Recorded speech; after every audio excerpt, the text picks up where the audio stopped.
servir.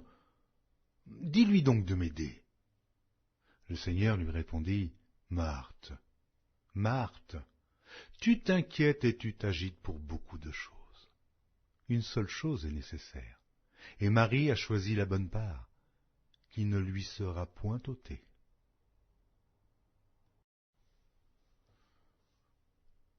Évangile de Luc, chapitre 11. Jésus priait un jour en un certain lieu. Lorsqu'il eut achevé, un de ses disciples lui dit, « Seigneur, enseigne-nous à prier, comme Jean l'a enseigné à ses disciples. » Il leur dit, « Quand vous priez, dites, « Père, que ton nom soit sanctifié, que ton règne vienne. Donne-nous chaque jour notre pain quotidien. Pardonne-nous nos péchés, car nous aussi, nous pardonnons à quiconque nous offense, et ne nous induis pas en tentation. » Il leur dit encore, « Si l'un de vous a un ami, et qu'il aille le trouver au milieu de la nuit pour lui dire, « Ami, prête-moi 3 pains. Car un de mes amis est arrivé de voyage chez moi, et je n'ai rien à lui offrir.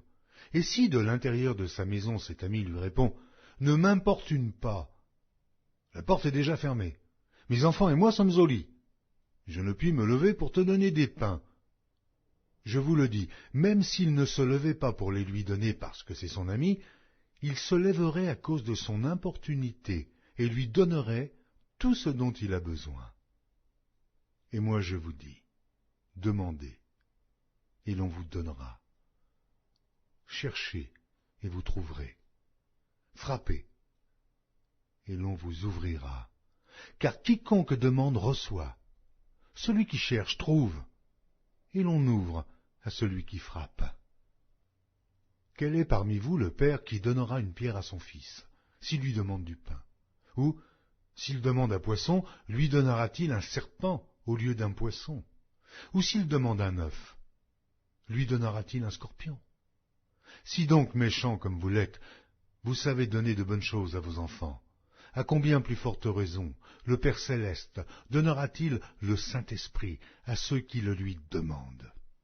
Jésus chassa un démon qui était muet. Lorsque le démon fut sorti, le muet parla, et la foule fut dans l'admiration. Mais quelques-uns dirent, « C'est par Béelzébul, le prince des démons, qu'il chasse les démons. » Et d'autres, pour l'éprouver, lui demandèrent un signe venant du ciel. Comme Jésus connaissait leurs pensées, il leur dit, « Tout royaume divisé contre lui-même est dévasté, et une maison s'écroule sur une autre. Si donc Satan est divisé contre lui-même, comment son royaume subsistera-t-il, puisque vous dites que je chasse les démons par Béelzébul? Et si moi je chasse les démons par Béelzébul, vos fils, par qui les chassent-ils? C'est pourquoi ils seront eux-mêmes vos juges. Mais si c'est par le doigt de Dieu que je chasse les démons, le royaume de Dieu est donc venu vers vous. Lorsqu'un homme fort et bien armé garde sa maison, ce qu'il possède est en sûreté. Mais si un plus fort que lui survient et le dompte, il lui enlève toutes les armes dans lesquelles il se confiait, et il distribue ses dépouilles. Celui qui n'est pas avec moi est contre moi, et celui qui n'assemble pas avec moi disperse. Lorsque l'esprit impur est sorti d'un homme, il va dans les lieux arides pour chercher du repos.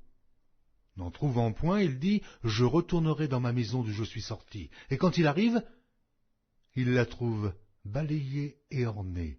Alors il s'en va, et il prend 7 autres esprits plus méchants que lui. Ils entrent dans la maison, s'y établissent. Et la dernière condition de cet homme est pire que la première. Tandis que Jésus parlait ainsi, une femme, élevant la voix du milieu de la foule, lui dit, « Heureux le sein qui t'a porté, heureuses les mamelles qui t'ont allaité. » Et il répondit, « Heureux plutôt ceux qui écoutent la parole de Dieu et qui la gardent. » Comme le peuple s'amassait en foule, il se mit à dire, « Cette génération est une génération méchante. Elle demande un miracle. Il ne lui sera donné d'autre miracle que celui de Jonas. Car de même que Jonas fut un signe pour les Ninivites, De même, le Fils de l'homme en sera un pour cette génération. La reine du Midi se lèvera au jour du jugement avec les hommes de cette génération, et les condamnera, parce qu'elle vint des extrémités de la terre pour entendre la sagesse de Salomon. Et voici, il y a ici plus que Salomon.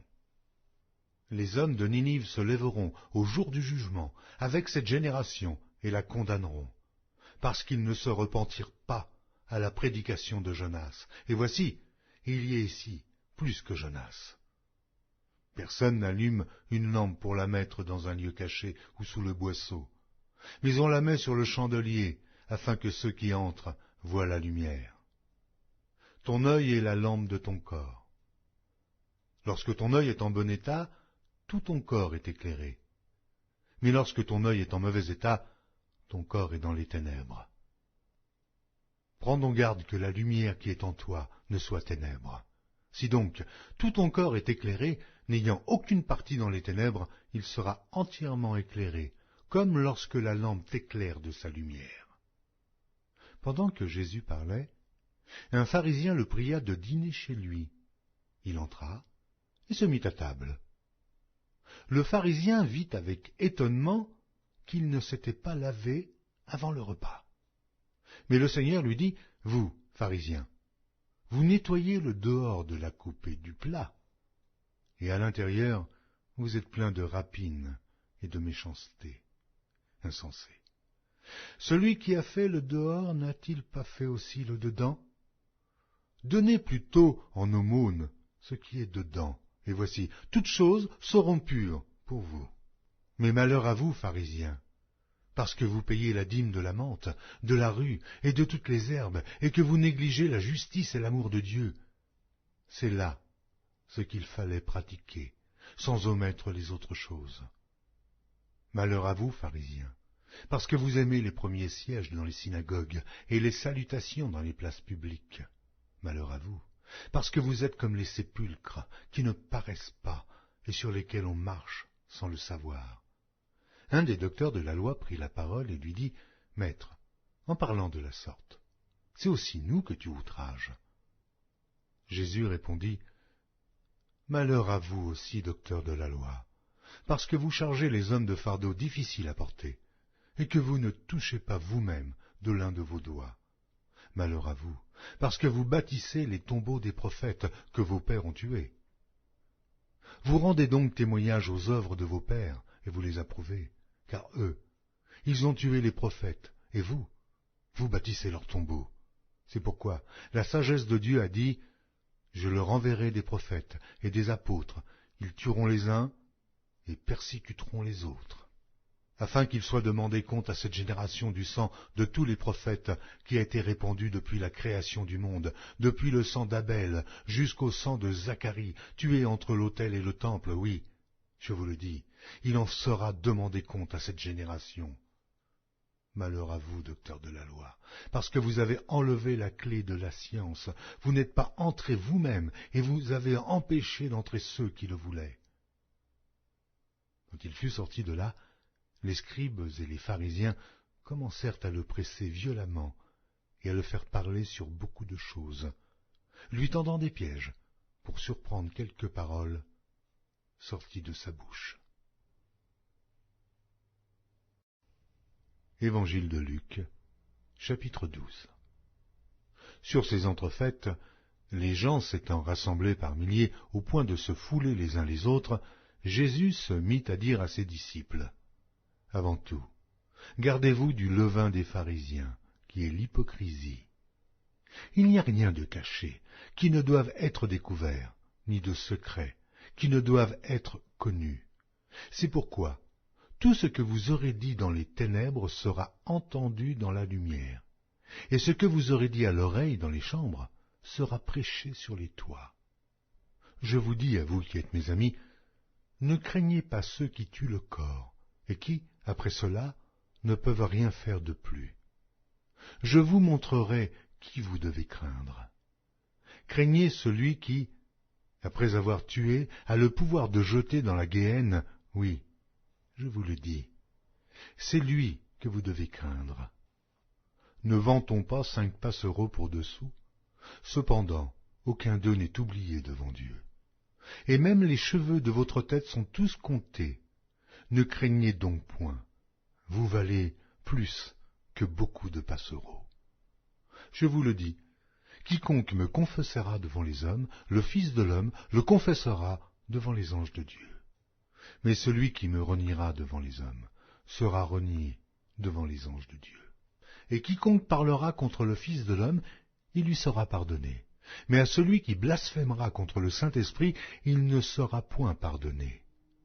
Quand on vous mènera devant les synagogues, les magistrats et les autorités, ne vous inquiétez pas de la manière dont vous vous défendrez, ni de ce que vous direz, car le Saint-Esprit vous enseignera à l'heure même ce qu'il faudra dire. Quelqu'un dit à Jésus du milieu de la foule, « Maître, dis à mon frère de partager avec moi notre héritage. » Jésus lui répondit, « Ô homme, qui m'a établi pour être votre juge, ou pour faire vos partages ?» Puis il leur dit, « Gardez-vous avec soin de toute avarice, car la vie d'un homme ne dépend pas de ses biens, fût-il dans l'abondance. » Et il leur dit cette parabole, « Les terres d'un homme riche avaient beaucoup rapporté. » Et il raisonnait en lui-même, disant, « Que ferai-je? Car je n'ai pas de place pour serrer ma récolte. Voici, dit-il, ce que je ferai. J'abattrai mes greniers, j'en bâtirai de plus grands, j'y amasserai toute ma récolte et tous mes biens. Et je dirai à mon âme, « Oh mon âme, tu as beaucoup de biens en réserve pour plusieurs années. Repose-toi, mange, bois et réjouis-toi. » Mais Dieu lui dit, « Insensé, cette nuit même ton âme te sera redemandée, et ce que tu as préparé, pour qui cela sera-t-il? » Il en est ainsi de celui qui amasse des trésors pour lui-même, et qui n'est pas riche pour Dieu. Jésus dit ensuite à ses disciples, « C'est pourquoi je vous dis, ne vous inquiétez pas pour votre vie, de ce que vous mangerez, ni pour votre corps, de quoi vous serez vêtus. La vie est plus que la nourriture, et le corps plus que le vêtement. Considérez les corbeaux, ils ne sèment ni ne moissonnent, ils n'ont ni cellier, ni grenier, et Dieu les nourrit. Combien ne valez-vous pas plus que les oiseaux? Qui de vous, par ses inquiétudes, peut ajouter une coudée à la durée de sa vie? Si donc vous ne pouvez pas même la moindre chose, pourquoi vous inquiétez-vous du reste? Considérez comment croissent les lys. Ils ne travaillent, ni ne filent. Cependant, je vous dis que Salomon, même dans toute sa gloire, n'a pas été vêtu comme l'un d'eux. Si Dieu revêt ainsi l'herbe qui est aujourd'hui dans les champs et qui demain sera jetée au four, à combien plus forte raison ne vous vêtira-t-il pas, gens de peu de foi? Et vous, ne cherchez pas ce que vous mangerez et ce que vous boirez, et ne soyez pas inquiets. Car toutes ces choses, ce sont les païens du monde qui les recherchent. Votre Père sait que vous en avez besoin. Cherchez plutôt le royaume de Dieu, et toutes ces choses vous seront données par-dessus. Ne crains point, petit troupeau, car votre Père a trouvé bon de vous donner le royaume. Vendez ce que vous possédez, et donnez-le en aumône. Faites-vous des bourses qui ne s'usent point, un trésor inépuisable dans les cieux, où le voleur n'approche point, et où la teigne ne détruit point. Car là où est votre trésor, là aussi sera votre cœur. Que vos reins soient sains, et vos lampes allumées. Et vous, soyez semblables à des hommes qui attendent que leur maître revienne des noces, afin de lui ouvrir dès qu'il arrivera et frappera.